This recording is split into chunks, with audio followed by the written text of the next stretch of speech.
mais à jamais. Le point avec nos reporters Mariam Kete et Tijani Ibrahim.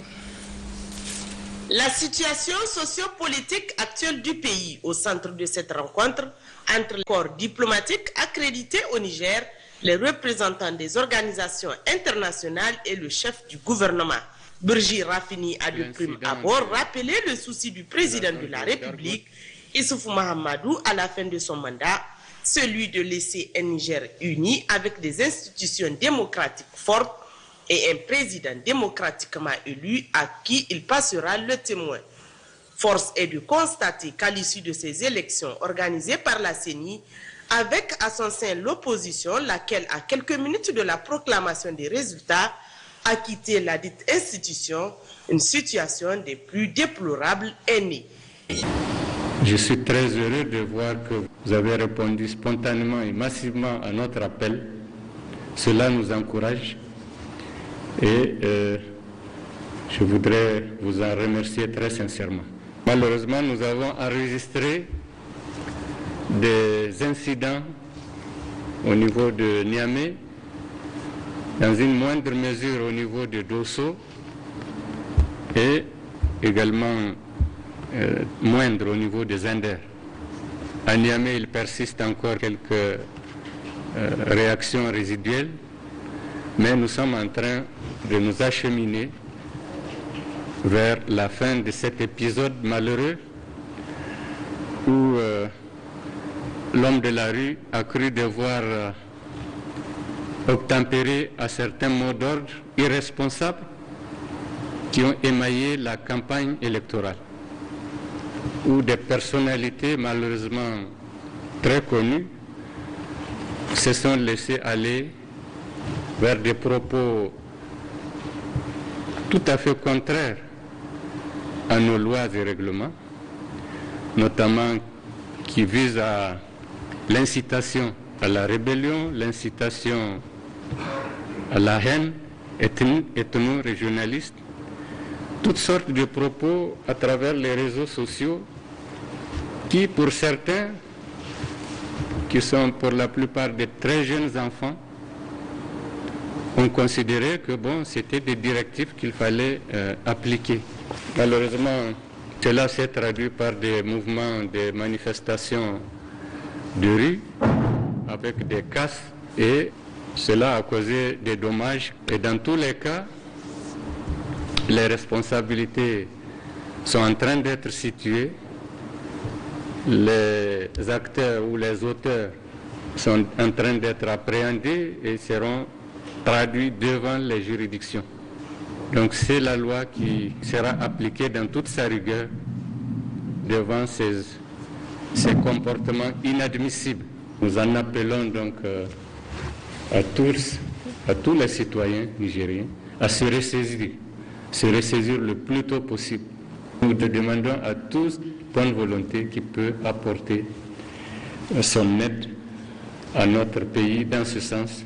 Ça serait une aide très précieuse. Nous voulons que l'harmonie revienne au sein de notre société. Une situation des plus inadmissibles au vu du tableau des actes de vandalisme dressés par le ministre de l'Intérieur, de la Sécurité publique, de la décentralisation, des affaires coutumières et religieuses, Al-Kash Al-Hada. Des jeunes sont à l'origine de ces actes de vandalisme et sont probablement incités par certaines personnalités politiques. Le Premier ministre Birji Rafini a de ce fait demandé aux invités à s'investir selon leur rang pour un dialogue inclusif afin que cette page sombre de l'histoire post-électorale soit tournée à jamais. Sur le même sujet, sortie médiatique jeudi après-midi du ministre de l'Intérieur, de la Sécurité publique, de la décentralisation et des affaires coutumières et religieuses.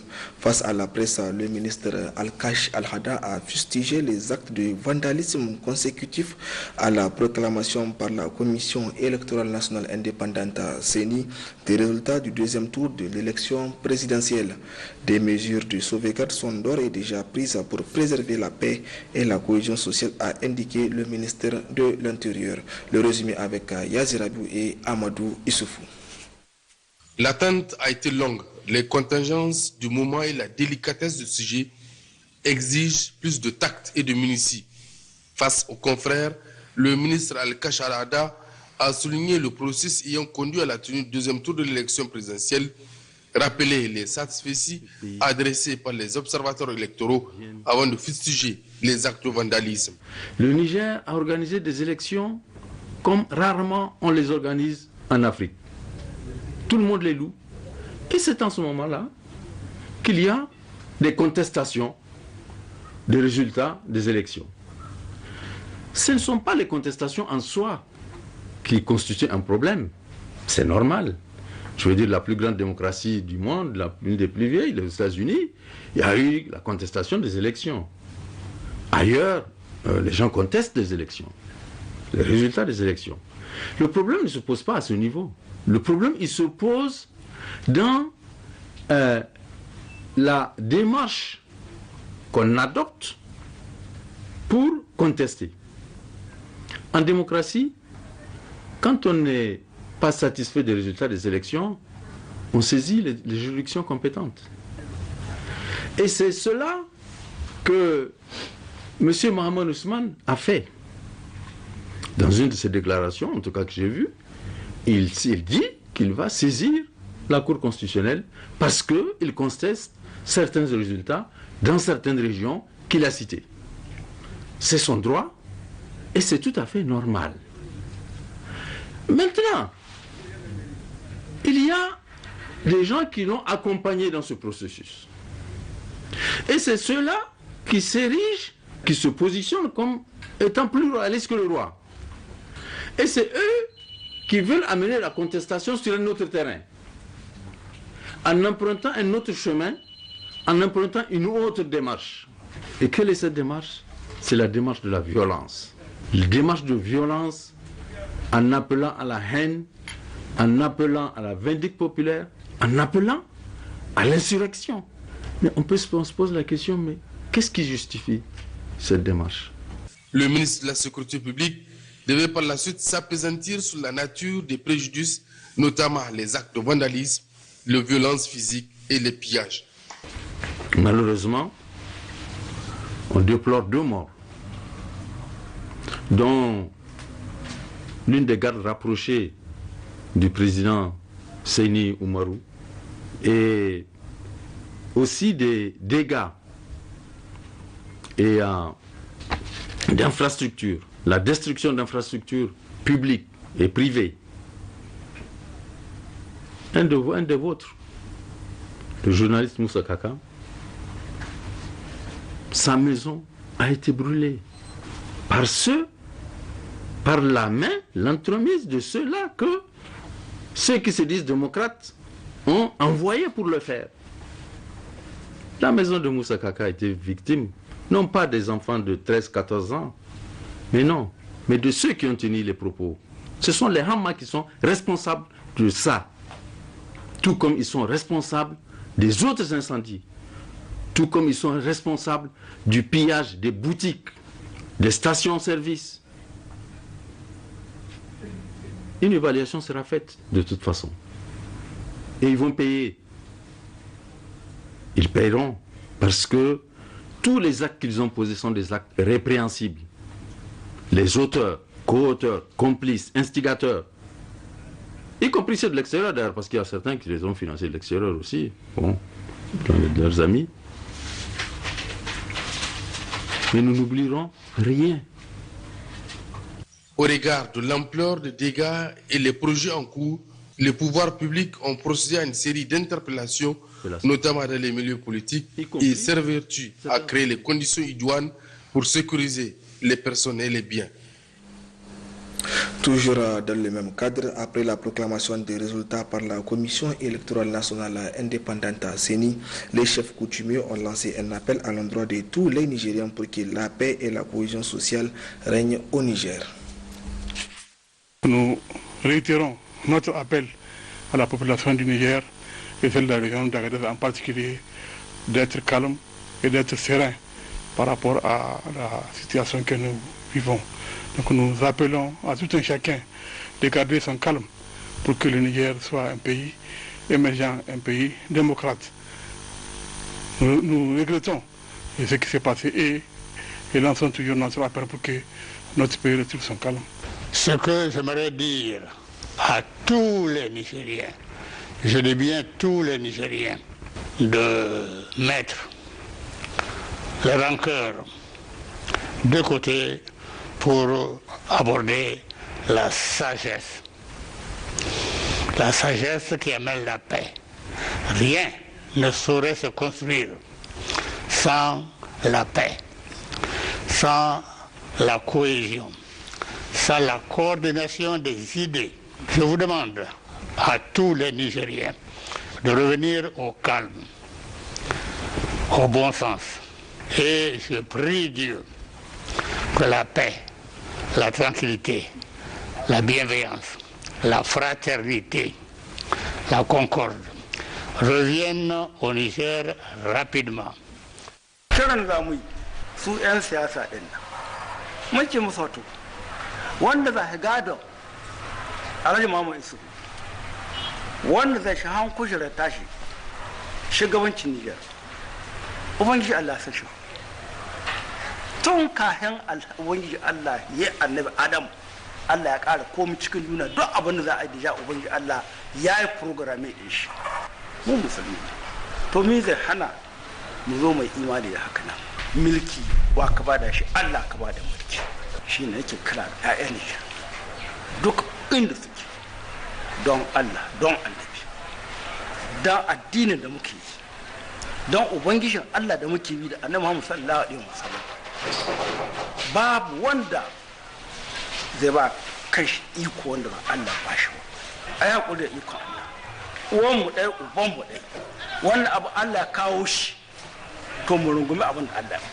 mu amince.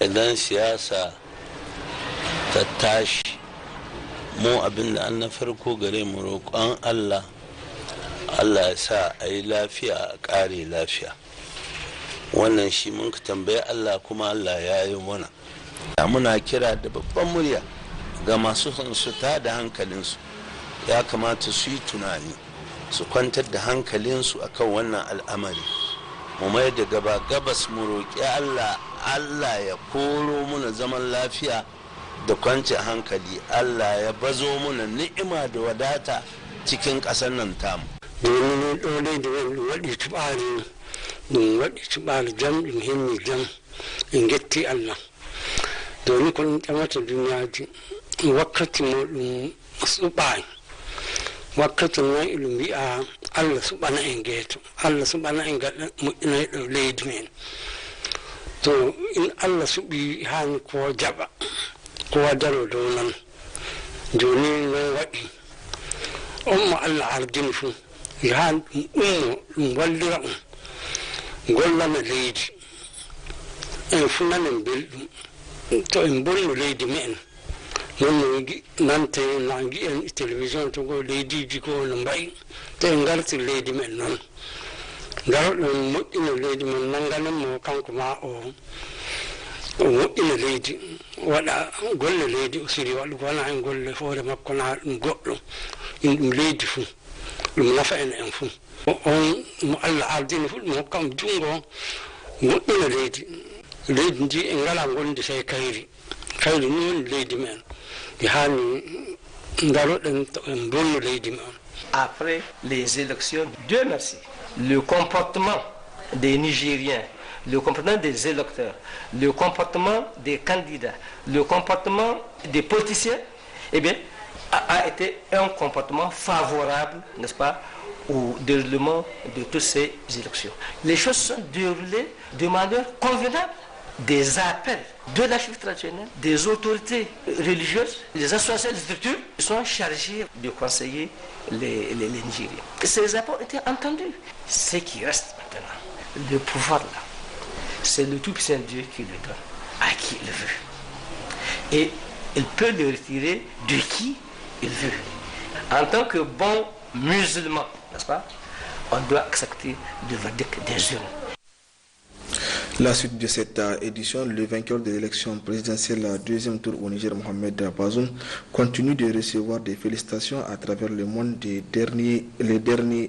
Les dernières félicitations émanent du président Alassane Ouattara de la Côte d'Ivoire, le maréchal Idrissa Déby Itno du Tchad, Abdelmajid Tebboune d'Algérie, le président Marc Christian Kabouré du Burkina Faso, le président Mohamed de la Mauritanie, le président Julius Madabi de Sierra Leone, le professeur Archange Tedara, président de la Centrafrique, le président Adama Barrow de la Gambie, le président de la transition malienne Ba Ndaw et le président de la République fédérale du Nigeria, Mohamed Buhari.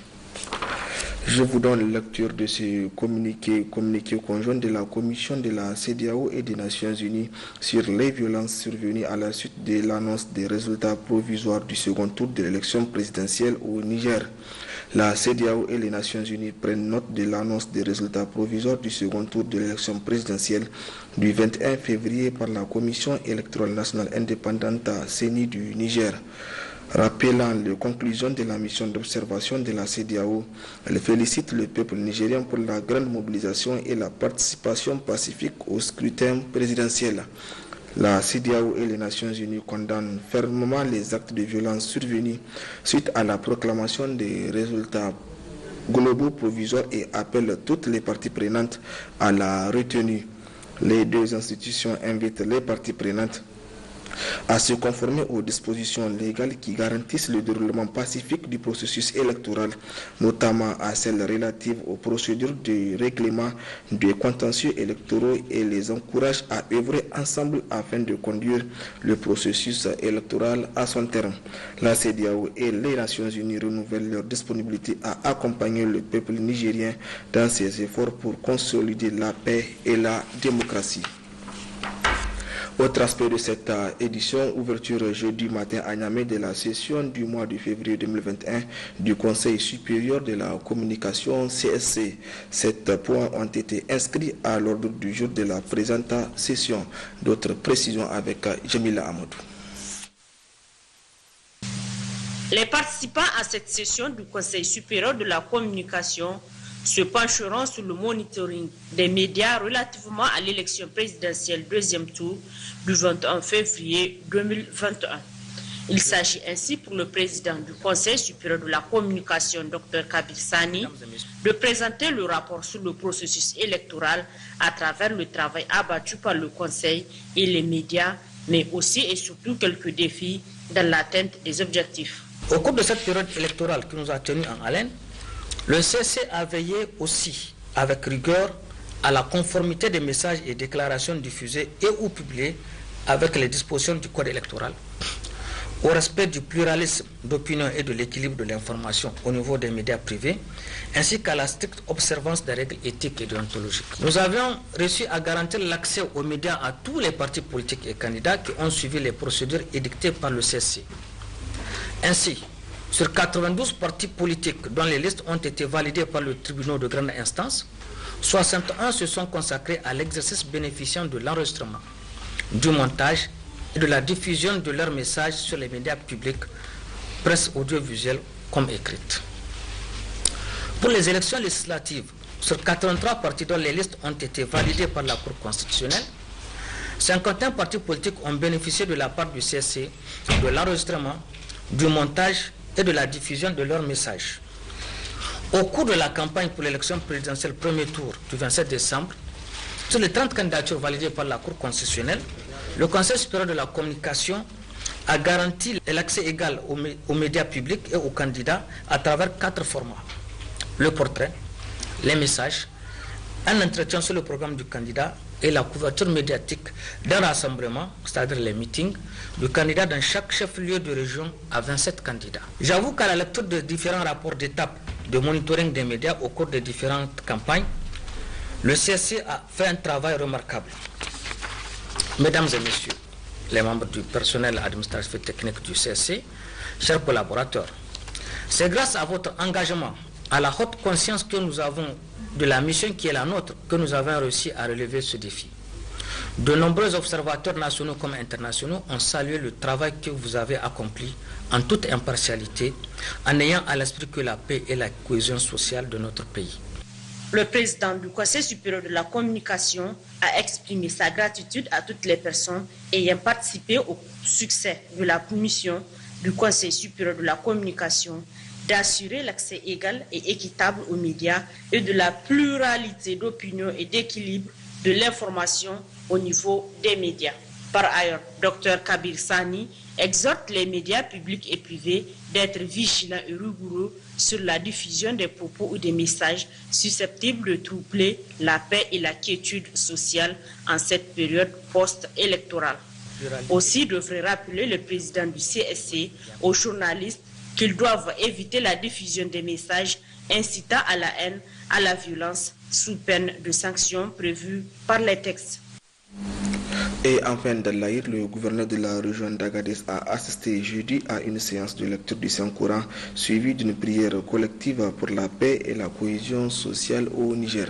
Le point avec Moussa Efale et Bachir Harouna.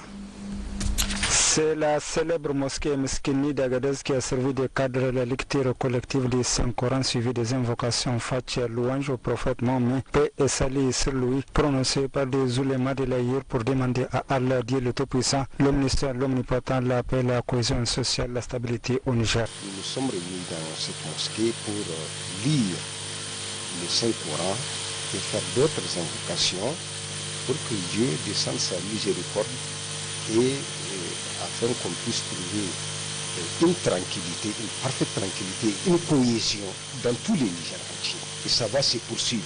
Ça ne se limite pas seulement à aujourd'hui, ça va continuer, Inch'Allah, tout au long de la semaine. Le gouverneur de la région d'Agadez, Sadou Soloke, entouré des responsables des forces de défense et de sécurité du sultan de l'Aïr, Omar Ibrahim Oumarou, et de nombreux fidèles a assisté à cette tradition religieuse visant à la recherche de la consolidation d'une paix durable au Niger. Et oui, vive la paix. Et voilà, mesdames et messieurs, c'est la fin de cette édition. Excellente nuit à toutes et à tous.